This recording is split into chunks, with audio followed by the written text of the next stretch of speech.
The temperature dropped to 14 degrees as she sat alone in her wheelchair, blue lips trembling while dozens walked past without a glance.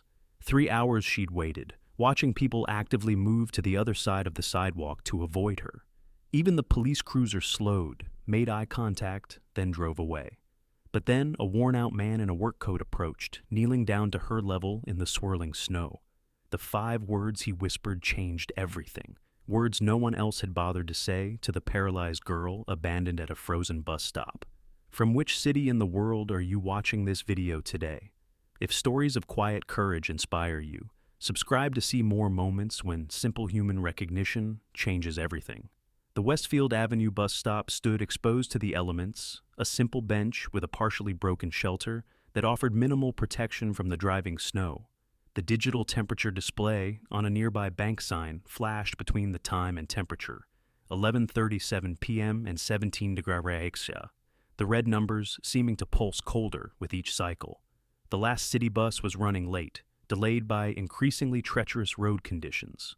Light from street lamps reflected off the snow, casting strange shadows that made the already desolate corner feel abandoned. The sound of wind whistling through the broken panels of the shelter created an eerie, hollow melody that matched the emptiness of the late-night streets. Most businesses had closed hours ago, their darkened storefronts adding to the sense of isolation. Lyra Winters sat alone at the edge of the bench, her wheelchair folded awkwardly beside her. She wore a thin jacket inadequate for the weather, a backpack clutched protectively on her lap. Her gloves had holes at the fingertips, and she alternated between blowing on her hands and tucking them under her armpits. Her dark hair, dusted with snowflakes, framed a face tight with discomfort, but determined not to show it. She shifted positions slightly, the movement careful and measured as if to avoid pain. The cold metal of the bench seemed to seep through her clothing, adding to the chill that had settled into her bones during the long wait. Occasionally, she glanced up at the street sign, confirming for the dozenth time that she was indeed at the right stop. A steady stream of people passed by, late shift workers heading home, couples returning from dinner, students from the nearby university. Most hurried past without acknowledging her. Some glanced over, their eyes catching on her wheelchair before quickly looking away. Others actively moved to the far side of the sidewalk, creating a bubble of emptiness around her that felt more isolating than the cold itself. Across the street, the warmth of a 24-hour diner spilled golden light onto the snow. Workers inside moved between tables, the scene visible through steamed-up windows like a diorama of comfort just out of reach. Lyra watched it occasionally, her expression unreadable. The diner represented everything she could not access, not just because of the physical distance, but because of the invisible barriers that seemed to surround her. A woman in an expensive coat approached the bus stop, cell phone pressed to her ear. I know, my car picked today of all days to break down." She sat as far from Lyra as possible, continuing her conversation without acknowledging the girl's presence. "The bus is taking forever. You would not believe the night I am having." The woman's perfume drifted through the air, a stark contrast to the clinical smell of hospital that still clung faintly to Lyra's clothes. The woman crossed and uncrossed her designer boots, impatience evident in every movement, her discomfort at sharing the space barely concealed. Lyra shifted slightly, wincing with the movement. Her eyes briefly met the woman's, but the woman turned away, speaking more loudly into her phone, as if to create an audio barrier between them. "Seriously, this is the worst. I am freezing out here." 2 young men passed by, laughing. One nudged the other, nodding toward Lyra. They lowered their voices, but not enough. "Dude, that is depressing," one said, like something from one of those charity commercials. They laughed again, continuing on their way. Their words hung in the air, adding another layer to the cold that enveloped Lyra. She pulled her backpack closer, her shoulders hunching slightly as if to make herself a smaller target for observation or commentary. The casual cruelty of strangers was nothing new, but it never lost its sting. With each passing minute, Lyra seemed to become smaller, withdrawing into herself as the snow accumulated on her shoulders. She checked her phone, no messages, and the battery indicator flashed red. She put it away carefully, preserving what little charge remained. Her fingers, stiff with cold, fumbled slightly with the zipper of her backpack. The bus schedule posted on the shelter wall showed the last bus should have arrived 20 minutes ago. There was no update, no explanation for the delay. Lyra's shivering became more pronounced, her breath creating clouds that dissipated into the darkness. Each exhale seemed to take a little more of her energy, her reserves depleting with the falling temperature. A city maintenance truck rumbled past, plowing snow directly onto the sidewalk and partially burying the curb cut that would allow wheelchair access to the bus. Lyra watched this with quiet resignation, another barrier added to her already complicated journey. She made no move to clear the snow, perhaps knowing it would be a futile effort against the continuing storm. The woman with the expensive coat stood suddenly. "I am calling an Uber. This is ridiculous." She walked away, giving Lyra a final glance that contained a flicker of something, concern, perhaps, before she turned away, tapping her phone screen as she disappeared around the corner. Alone again, Lyra reached into her backpack and pulled out a thin hospital discharge form, partially protecting it from the snow as she read it one more time. The heading "Patient Discharge Instructions" was visible, along with a medication list. She folded it carefully, returning it to her bag. The traffic thinned as midnight approached. Fewer people passed by, and those who did walked quickly, heads down against the intensifying storm. The world narrowed to the small circle of light from the bus stop's single functioning bulb, Lyra at its center, increasingly isolated as the temperature continued to drop. The digital bank sign now read 12:08 a.m. and 14 degrees off.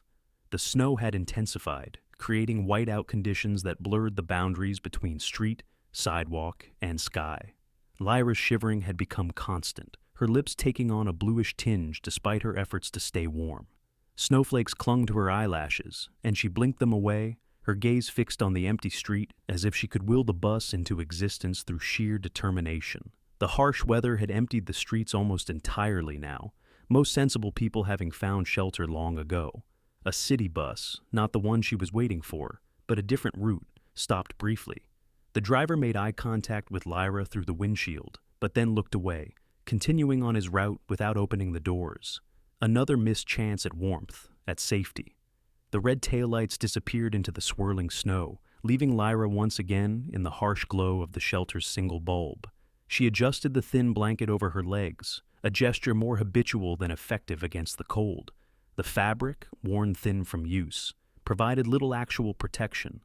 Her jeans beneath the blanket had long since become damp from the snow, adding to her discomfort. Still, she maintained a certain dignity, her posture as straight as her pain would allow. A group of college students stumbled by, clearly returning from a night of drinking. Their laughter cut through the quiet of the snowy night, a jarring reminder of a carefree existence that seemed worlds away from Lyra's current reality. Their faces were flushed with alcohol and warmth, their bodies huddled together against the cold in a way that spoke of temporary discomfort rather than genuine danger. One young woman noticed Lyra and paused, concern crossing her face. "Are you okay?" she asked, taking a step toward the bus shelter. She wore a puffy winter coat with a university logo, her breath visible in the freezing air as she spoke. "I am fine," Lyra answered, her voice hoarse from cold. "Just waiting for the 22 bus." The words came out with visible effort, her body conserving energy as the cold sapped her strength. The lie was evident. Nothing about her current state could reasonably be described as fine, but it was the expected response, the one that demanded nothing from the questioner. "The 22? I think they stopped running that route after 11 on weeknights," the student replied, uncertainty in her voice. She glanced at her friends who were already moving away, eager to continue their journey to somewhere warm.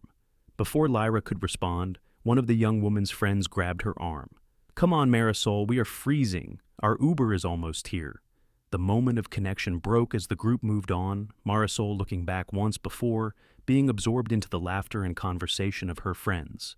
Lyra watched them go, her expression unchanged, but something in her eyes dimming slightly.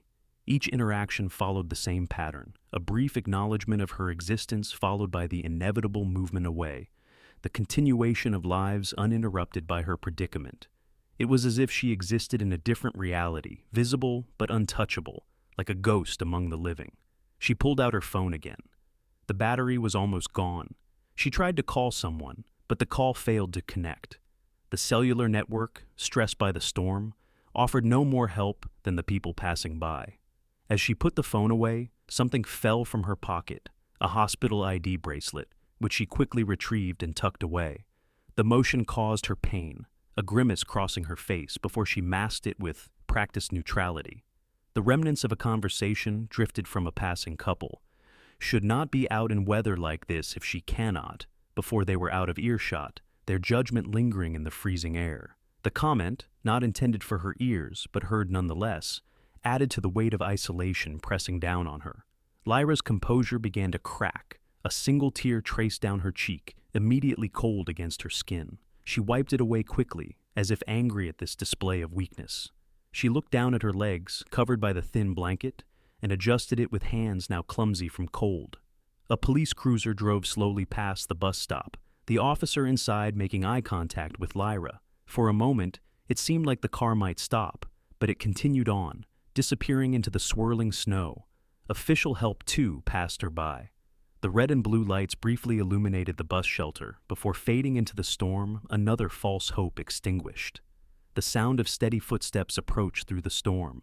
Everett Thorne appeared, a tall figure in a worn work coat, carrying a tool bag that spoke of manual labor. His face showed the fatigue of a long day, lines around his eyes deepened by exhaustion. He walked with purpose despite his obvious tiredness, head slightly bowed against the wind.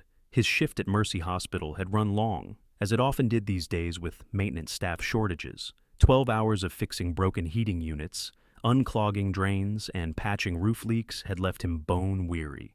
All he wanted was the warmth of his apartment and a few hours of sleep before doing it all again tomorrow. As he neared the bus shelter, he glanced up, noticing Lyra. Unlike the others, his pace slowed. He looked at her directly, seeing not just her wheelchair, but her. The blue-tinged lips, the inadequate clothing, the isolation written in her posture. Where others had seen an inconvenience or an uncomfortable reminder of vulnerability, Everett saw a person in danger. He hesitated, seeming to wrestle with himself. He checked his watch, looked up the empty street where no bus appeared, then back at Lyra. Making a decision, he approached the shelter. Snow crunched under his boots, announcing his arrival. "The 22 is not coming," he said simply, his voice rough but not unkind. "They suspended service an hour ago because of the storm. There was an announcement.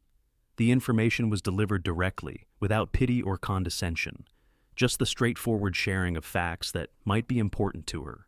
His breath clouded in the freezing air as he spoke, adding to the fog that had begun to settle around the bus stop. Lyra's face fell, the last of her hope visibly draining away. "Oh," she said, the single syllable containing volumes. I did not know." Her voice trembled slightly, whether from cold or emotion was impossible to tell. "Do you have someone you can call?" Everett asked, keeping a respectful distance.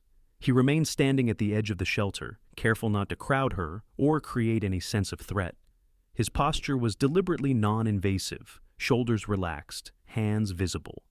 "My phone is dead," Lyra admitted. She did not elaborate on whether there would be anyone to call if it were not.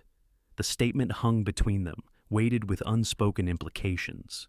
Everett nodded, absorbing this information without comment.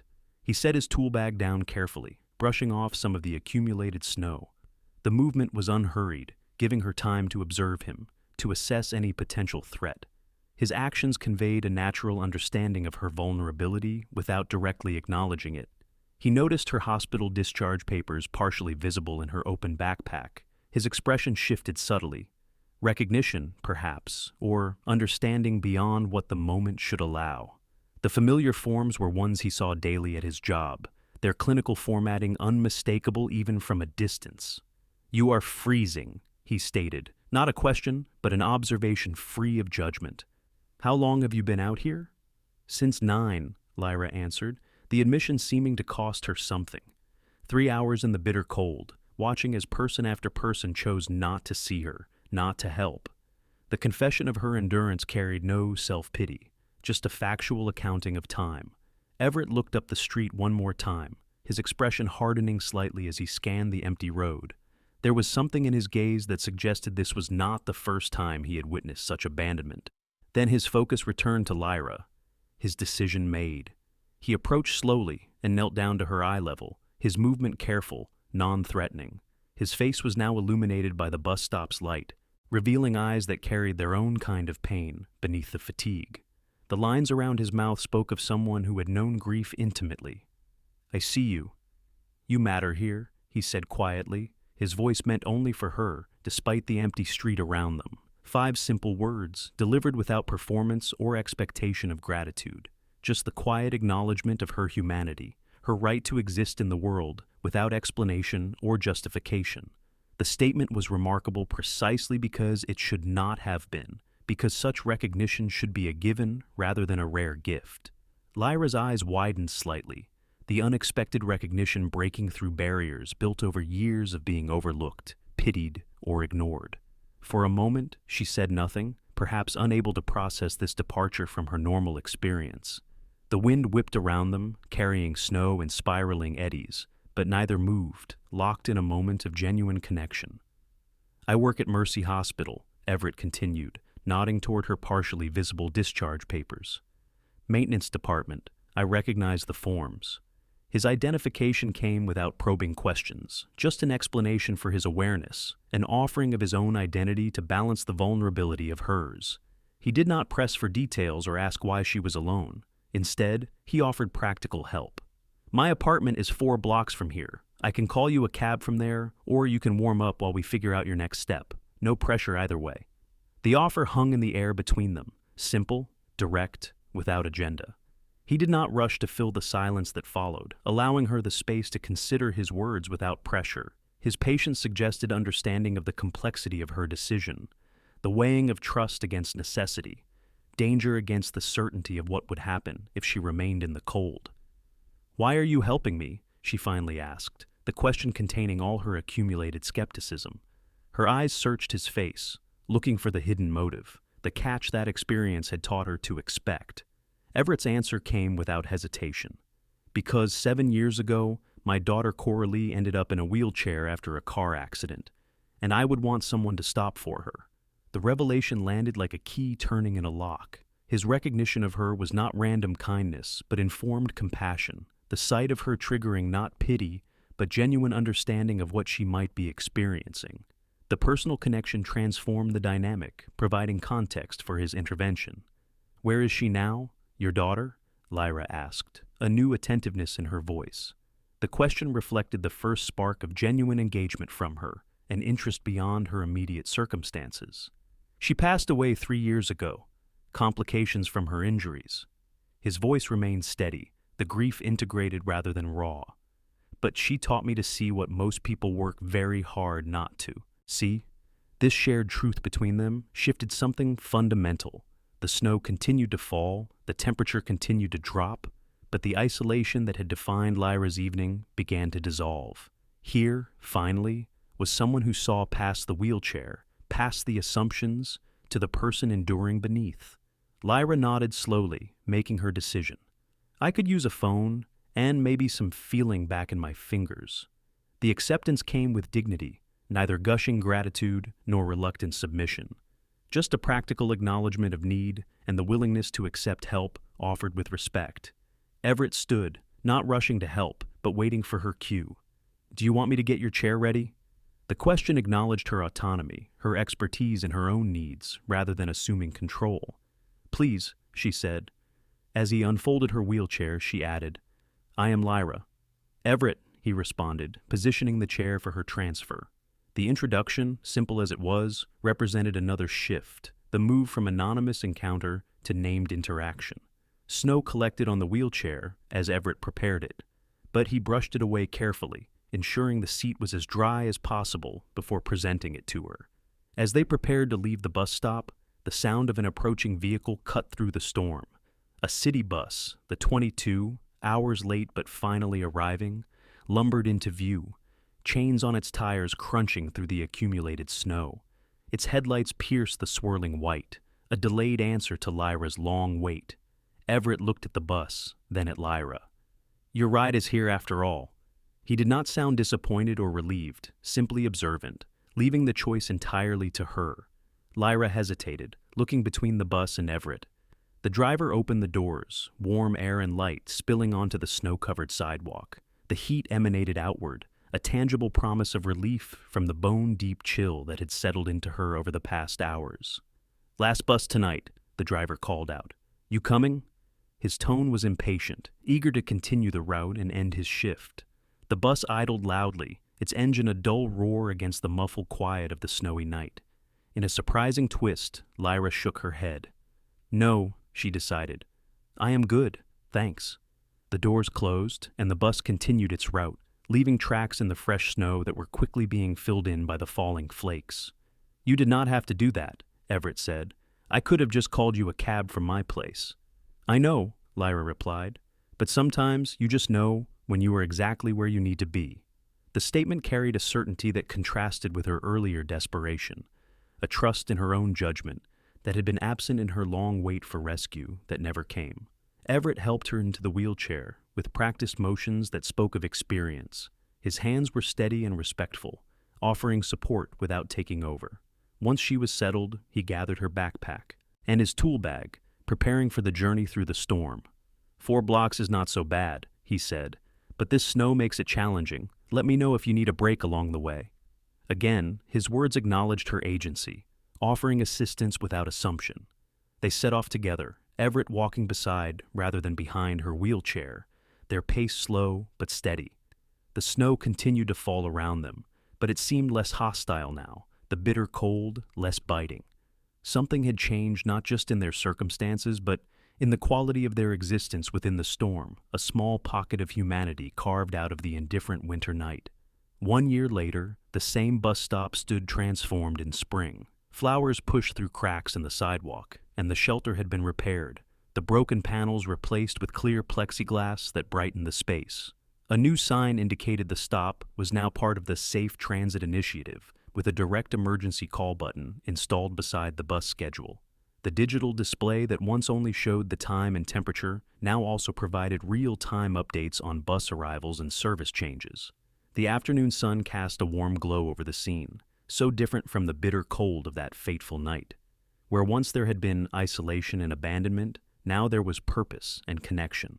The transformation of the physical space mirrored a deeper change that had occurred in the lives touched by that snowy encounter. Lyra Winters sat in her wheelchair beside the bench, no longer a picture of vulnerability, but of purpose. She wore a volunteer vest from Mercy Hospital, a tablet computer in a weatherproof case mounted to her chair. Her hair, pulled back in a practical ponytail, caught the sunlight as she turned to speak with a teenage boy waiting for the bus, her manner confident and engaged. "The 22 runs every 30 minutes on weekends," she explained, showing him the schedule on her tablet. "But there is a transit app that gives you real-time updates. Here, I can show you how to download it." Her voice was warm and assured, carrying none of the hesitation that had marked her speech a year ago. The teenager, clearly new to the city transit system, watched attentively as Lyra demonstrated the app. "That is cool," he said. "So I will always know if the bus is late?" "Exactly," Lyra confirmed. "No more standing around wondering if it is coming. And look, it shows accessibility information too, which entrances have ramps, which buses have working lifts. Makes planning a lot easier." Across the street, the 24-hour diner that had once been just a distant promise of warmth still stood, its windows clear in the spring light. Everett Thorne exited, carrying 2 coffee cups. He was still in his maintenance uniform, but stood straighter than before, the exhaustion less prominent in his bearing. He waited for a break in traffic, then crossed to join them. "Hot chocolate," he said, handing 1 cup to Lyra. "Still cannot convince you coffee is better?" "Never going to happen," she responded with a smile, taking the cup. To the teenager, she added, "This is Everett. He runs the hospital's transportation assistance program." "I just keep the vans running," Everett clarified modestly. "Lyra here is the one who designed the whole system." The program they referred to had grown out of that winter night, a recognition of a systemic gap that had nearly cost Lyra her life. What had begun as one man's simple act of seeing had expanded into an initiative that was changing how the hospital discharged vulnerable patients, ensuring no one else would end up stranded without resources or support. The bus approached, and the teenager prepared to board. "Thanks for the help," he said to Lyra. "That is what we are here for," she replied. "Everybody needs a lift sometimes." After the bus departed, Lyra and Everett sat in companionable silence for a moment, sipping their drinks in the spring sunshine, a stark contrast to their first meeting. 4 more hospital discharge patients enrolled in the program this week, Lyra reported. The social work department says it is making a huge difference, especially for patients without family support. Your idea, Everett reminded her. I just helped with the logistics. The partnership that had developed between them was built on mutual respect and shared purpose. Everett's practical skills and hospital connections, combined with Lyra's first-hand understanding of the gaps in the system, had created something neither could have accomplished alone. Their working relationship had healed something in both of them, providing Everett with a way to honor his daughter's memory and giving Lyra a purpose that transformed her own trauma into positive change. A woman approached, pushing an elderly man in a wheelchair. She looked harried, checking her watch anxiously. "Excuse me, is this where the medical transport van picks up?" she asked. "You are in the right place," Lyra confirmed, checking her tablet. "Mr. Abernathy, right? Dialysis appointment at 2 o'clock? The woman's relief was palpable. "Yes, that is us. I was not sure we were in the right spot." "You are all set," Everett assured her, standing to help position the elderly man's wheelchair in the shade. "The van will be here in about 10 minutes. As they waited together, the scene expanded to reveal the bus stop's transformation into a community hub.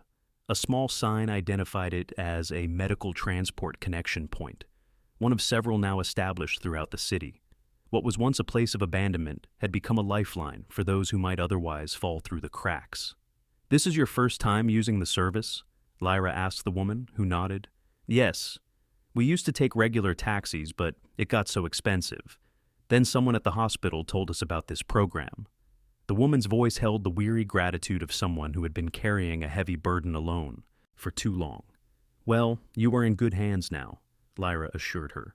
"The van is fully accessible. The driver is trained in passenger assistance, and there is a direct line to the hospital if you need any support during transport." Mr. Abernathy, the elderly man, spoke up for the first time. "Young lady, are you the one they mentioned? The one who started all this?" Lyra exchanged a quick glance with Everett before responding. "It was a team effort," she said diplomatically. "She is being modest," Everett interjected. "The whole program was her idea. She identified the gaps in the discharge system that were leaving vulnerable patients without proper transportation options." "Because I fell through those gaps myself," Lyra admitted. "Sometimes you have to experience a broken system to understand how to fix it." The medical transport van arrived precisely on time, a modified vehicle with the hospital logo and transportation assistance program painted on the side. The driver greeted them all by name, familiarity suggesting this was more than just a job to him. As the elderly man was safely loaded into the van, his caregiver turned to Lyra one more time. "Thank you," she said simply. "This means more than you know." "I do know," Lyra replied softly. "That is why we are here." The van departed, leaving Lyra and Everett once again alone at the bus stop. The afternoon continued its peaceful progression, the occasional pedestrian passing by, with a friendly nod of recognition. This place that had once been a site of casual cruelty and deliberate unseeing had transformed into a community landmark, a symbol of change that extended beyond its physical improvements. As evening approached, Lyra and Everett finished their volunteer shift. The tablet showed all scheduled pickups complete, the day's transportation needs successfully met. "Ready to head home?" Everett asked, gathering their things. "Almost," Lyra replied. "There is someone coming I want you to meet first." A city bus pulled up, and a young woman exited, carefully maneuvering down the ramp. It was Coralie Thorne, not Everett's deceased daughter, but a teenage girl named in her honor. She navigated her wheelchair with the confidence of someone comfortable with her mobility device. "Dad!" she called out, spotting Everett. Everett's face transformed with joy as he moved to greet her. "You made it. How was the science competition?" "Second place," she announced proudly, holding up a medal. "And I did the whole trip on public transit just like we practiced." The young woman, about 16, bore no physical resemblance to Everett, her brown skin and tightly curled hair contrasting with his fair complexion. But their connection was evident in the way they interacted, the easy communication of family that transcended biological ties. "Coralie, this is Lyra," Everett introduced, "the one I have told you about." "The famous Lyra," Coralie said with a grin. "Dad says you are the reason we are a family." "Your dad is the one who stopped that night?" Lyra replied, shaking her head slightly. I just helped connect the dots later. The connection Lyra referenced had come through her work with the hospital's social services department. After recovering from her ordeal and helping establish the transportation program, she had discovered that Everett had been attempting to become a foster parent specifically for children with disabilities, inspired by his experience with his own daughter. The system had been reluctant to place children with him as a single father, especially those with complex needs. Lyra's first-hand testimony about his character, combined with her advocacy skills, honed through developing the transportation program, had helped overcome bureaucratic obstacles. 6 months ago, Coralie had been placed with Everett, a perfect match that might never have happened without Lyra's intervention. The bus shelter that had once represented the worst of human indifference now stood witness to the ripple effects of one simple act of recognition. What began with 5 whispered words on a snowy night had expanded outward, touching lives in ways that could never have been predicted. A framed news article was now mounted inside the bus shelter. The headline read, "Local hospital program connects patients with resources, transportation, and sometimes family." The accompanying photo showed Lyra and Everett beside a small fleet of accessible vans, along with a brief caption explaining how their volunteer work evolved into a citywide initiative. As the three prepared to leave together, Lyra paused, looking back at the bus stop where everything began. "Sometimes I think about that night," she admitted. "All the people who walked by, how cold it was." "Do you regret it?" Everett asked quietly. "Being discharged from the hospital with nowhere to go?" Lyra considered the question. "I regret that I needed to hit rock bottom before the system noticed me, but I do not regret where it led." Together, they moved away from the bus stop. 3 distinct journeys now intertwined, not by coincidence but by choice, by recognition, by 5 simple words spoken on a night when they were most needed. Their path forward was neither perfect nor without challenges, but it was one they traveled together, each bringing strength to shore up another's weakness. Behind them, the bus stop stood as a silent testimony to transformation, to the power of being truly seen in a world that often looks away. What had once been a place of abandonment had become a point of connection, a symbol of the change that can begin with the simplest acknowledgement of another's humanity. Have you ever known someone who never asked for recognition but deserved more than anyone else? Sometimes the people who change our lives the most are those who simply pause long enough to see us when no one else will. From which city in the world are you watching this video today? Share your stories of unexpected kindness in the comments below, and subscribe to see more moments when simple words change everything.